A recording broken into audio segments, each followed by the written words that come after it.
Welcome to the Prophecy Club. Our topic today is new scary digital enemies. Now, I'm going to say right up front, if some of this doesn't scare you, then you're missing the point. The point is we are getting really scary close to a time when the whole world is going to be tracked and monitored. That's where we're really going. Essentially, this prophecy that the time will come when no one can buy or sell is getting scary close. So, why do I say that? I've only got two articles today, but the second one, I think it's excellent. And matter of fact, I read about 60% of it because it's just that good. Okay, so the first article, Digital Euro clears key hurdle as EU seeks to break free from U.S. credit cards. So it says the European Central Bank secured key preliminary backing on Tuesday for the launch of a digital euro.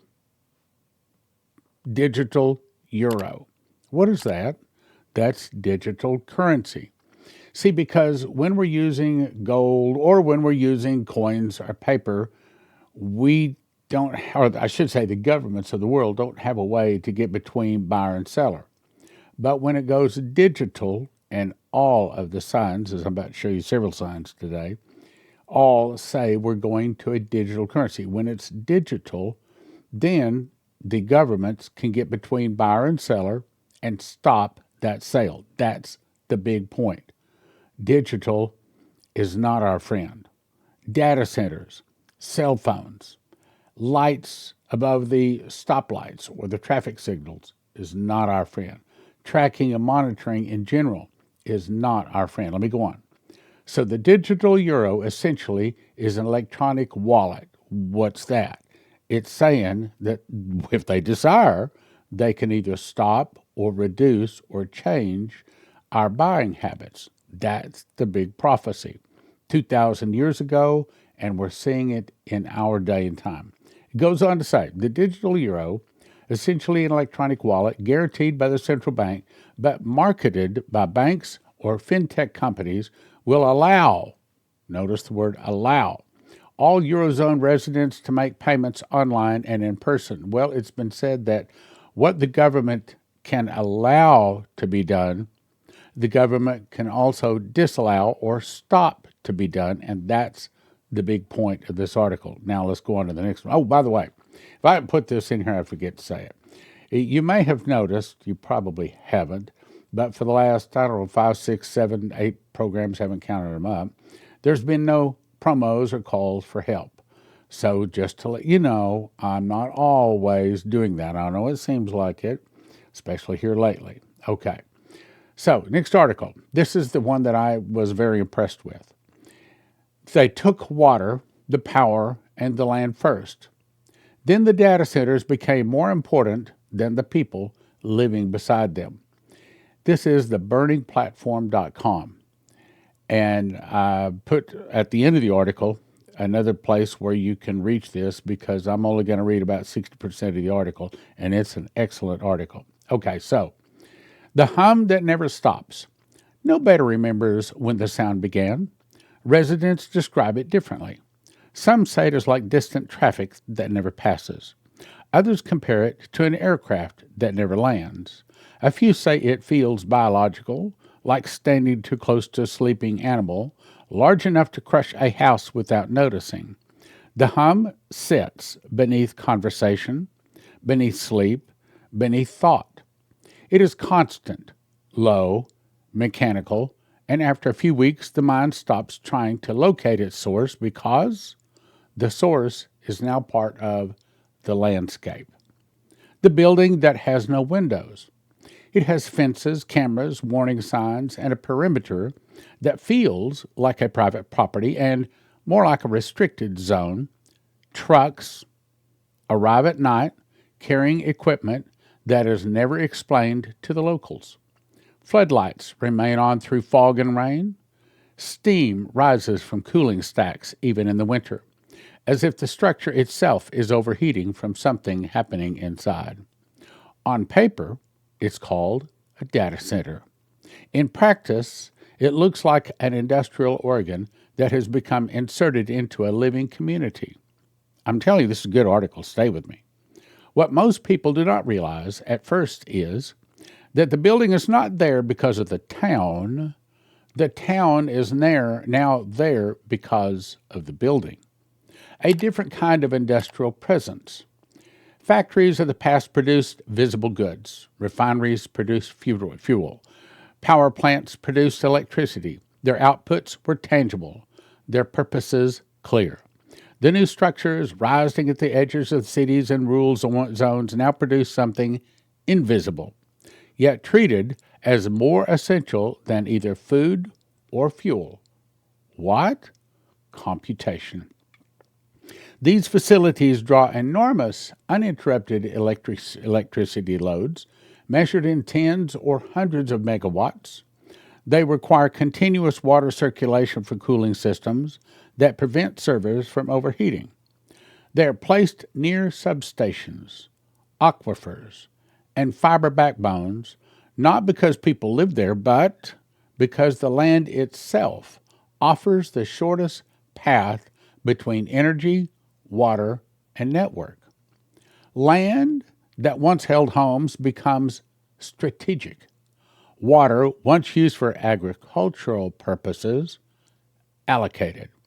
Power, once distributed to neighborhoods, becomes contracted. These are administrative words. They do not sound violent. They do not need to. When infrastructure becomes priority. In multiple regions known for hyperscale computing expansion, utility filings and environmental reviews show a constant pattern. Data centers negotiating long-term guaranteed access to electricity and water at volumes comparable to entire districts. During periods of drought or grid distress, these agreements remain legally binding because they were signed under economic development frameworks years earlier. Residents notice the consequences in subtle ways. Electricity prices rise, but that's not all. Water restrictions become seasonal. Zoning boards approve road expansions and utility corridors that cut through neighborhoods. Property taxes climb as land values rise due to the industrial demand. Community meetings are held where decisions appear already finalized. No confrontation occurs. No alarms sound. There's only the slow realization that something larger than a community's needs has just moved into the hierarchy of importance. If this doesn't scare you, you're missing the point. The language of historical warning. The political scientists use the term democide to describe the killing of people by governments through systemic power, policy, and neglect rather than overt violence. Genocide, more narrowly defined, involves destruction based upon identity. Both begin not with aggression, but with control over essentials. Water, energy, land. Today, artificial intelligence, that's the big problem, I'm telling you, requires all three at industrial scale. This does not imply intent. It reveals a structure that history has shown to be dangerous when left without strict oversight. The physical appetite of intelligence. A single large facility can circulate millions of gallons of water daily for cooling, depending on the climate and design. Backup diesel generators set ready to power the complex independently if the grid fails. High-voltage substations feed constant energy into the server halls that cannot afford interruption without severe economic penalties.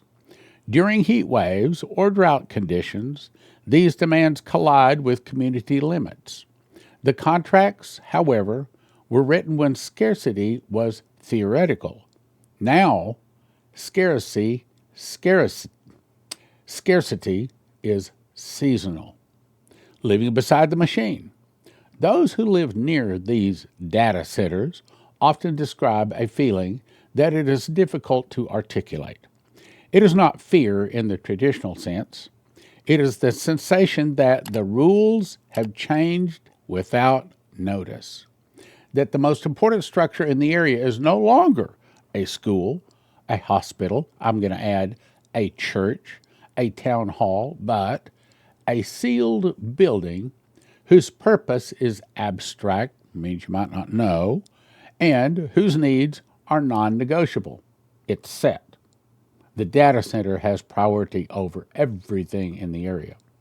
They describe the lights that never go out, the sound that never stops, the security presence that feels disappropriate to anything else nearby. In other words, all of a sudden, the community of nice, kind, loving people that don't feel like they need to lock their doors, don't need to have lights on all night long, all of a sudden, all of that changes. The way roads are repaved, not for the community or the people, but for heavy equipment and utility access. The building does not acknowledge them, but everything around them begins to acknowledge the building. It's not the town, it's the building, it's the data center. As AI systems increasingly manage grid distribution, water systems, logistics, and emergency responses, a feedback loop forms. The intelligence depends on the infrastructure, and the infrastructure is justified by the intelligence, not the people anymore. A closed system where human needs must compete with the system that now coordinates them. And by the way, this is not the biggest problem. The biggest problem is these data centers, not just in America, they're now going up around the world, are going to be the backbone of the mark of the beast system. You hide and watch. I watch Trump talk, just like you. I love the guy, okay? He makes me feel good. He makes me feel like trouble is a long way off. He's got it solved. But then, of course, the Bible, the prophets, the reality comes. Wait a minute. This is not lining up with what God's prophets have said. I want to believe Trump. I don't think he's lying, but I also don't think he's going to get it his way forever. Maybe not for much longer. So what makes this possible, going on with the article? If left unchecked, several plausible outcomes emerge from this structure. Legal classification of AI infrastructure alongside hospitals and defense sites, granting it priority during shortages. The data center gets priority over you, your hospital, your school, your church. Conflicts between residential water rationing and industrial extraction rights. Data center. Increased use of eminent domain justified by national technological competitiveness. Data center. Automated allocation of resources by optimization algorithms that value efficiency over equity. In other words, the data center is more important than anything in the community. Financial pressure, making it unaffordable for ordinary residents to live near high-demand infrastructure corridors that form the back of the mark of the beast system. Each step is administratively rational. Together they redraw the map of importance, the beginning of a pattern. History shows that catastrophic harm does not always begin with violence. It begins when people become secondary to systems, or in this case, data centers. The contracts matter more than the communities, when infrastructure matters more than habitants. The hum that residents hear is not threatening in itself, it is simply constant. In regions where hyperscale facilities operate, the language of utility management has begun to change in subtle but telling ways. Reports from municipal boards, water authorities, and grid operators increasingly contain phrases such as, load prioritization, non-interruptible industrial contracts, strategic infrastructure protection, and contingency allocation protocols, even hard to read. These phrases do not alarm the public because they sound technical, procedural, and responsible. Yet they describe a framework where, during stress, Decisions are no longer made based upon who needs the resources to live, but who holds agreements that cannot be broken, contracts. Okay. Now, I've only read about 60% of this. There's a lot more to the article. So I'm putting it here, theburningplatform.com. If you want to know the rest, then I would recommend you go there. Now, I've kind of kept it short today, so hopefully you appreciate that. If you don't want to lose your life's savings, if you have an IRA or a 401k, the thing to do is call 800-200-GOLD. 800-200-GOLD. These folks are Christians, and they specialize in helping people not lose their life savings in the event of a stock market crash and things like that. Look, most of the 401ks, most of the IRAs are in paper, backed by paper, and as Lindsey Williams says, if it's in paper, it's worth the paper it's written on. You can lose it all. 1-800-200-GOLD. 800-200-GOLD. Hey, give them a call. Doesn't hurt. Doesn't cost you anything. See if they can give you some good advice.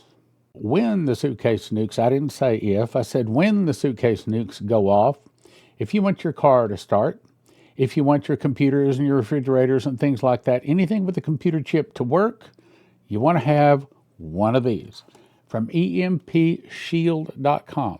EMPShield.com. And they have videos up there. It takes about 10 minutes to put on. There's not complicated at all. And if you use the word prophecy, promo code prophecy, you get a $50 discount, and it helps your Prophecy Club. So this is a book called To Miss the Mark, and this one is a very simple book. Takes you probably 2 hours to read through it. It is designed to be handed to someone that is not necessarily a Christian, maybe even a teenager, because if they'll read a few pages of it, they will probably finish the book. And if they finish the book, they will understand the mark of the beast. It shows them what the mark of the beast looks like, and they will never take the mark of the beast, and they'll probably get saved. 1 for $20, don't do that. We offer them a shrink wrap set of 10 for $35. Then my newest book, Pentecost Rapture of the Bride. If you want to understand the timing of the rapture, and I'll just tell you, it's what you call pre-wrath. It's about 4 months before Armageddon. Then this is the book. And it lays it out once again. This is simple. This is about a 3-hour read. Not complicated at all. But once you read it, you'll slap your forehead and say, of course. I don't know why I didn't see this before. It has to be this way. This is the truth. No matter whether you or someone else is pre-trib, post-trib, whatever they are, when they read this book, they will understand the truth about the rapture. Essentially, it explains that the Feast of Pentecost is the marriage feast. And so the first marriage, Moses, the children of Israel, married God at Mount Sinai. The second marriage in the upper room, when the Holy Spirit came in and tongues of fire set upon people. The final marriage is when we get taken to the marriage supper of the Lamb on the last rapture. You'll see that. It's easy. 1 for $20. Don't do that. Shrink wrap set of 10 for $35. Then what I call the granddaddy book, this is the one where I was shown the secret door that puts the prophecies of Revelation into the correct chronological order based upon the feasts. When you see this, you can say, of course, God showed him how it really works. 1 for $20, shrink wrap set of 5 for $35. But you can right now get 5 of the secret door and 10 of the Pentecost, 15 books for a gift of $50 at prophecyclub.com. Prophecyclub.com has the best offer we've ever offered, where you get all 5 of my books, total of 40 books, at prophecyclub.com for $800. Valued at $800, for $100. Also, if you are a prophecy student and you're in the DFW area, or especially if you live in the DFW area, let me invite you to come by our church and visit. I think you'll like it, especially if you're a prophecy student and you see the address there. If God has blessed you and you can help Prophecy Club, now would be a really, really good time, because it's summertime and it's always the toughest time of the year. Our donations pretty much stop during this year for the time of the year. So if you can help us, now would be a really good time. We'd really appreciate it.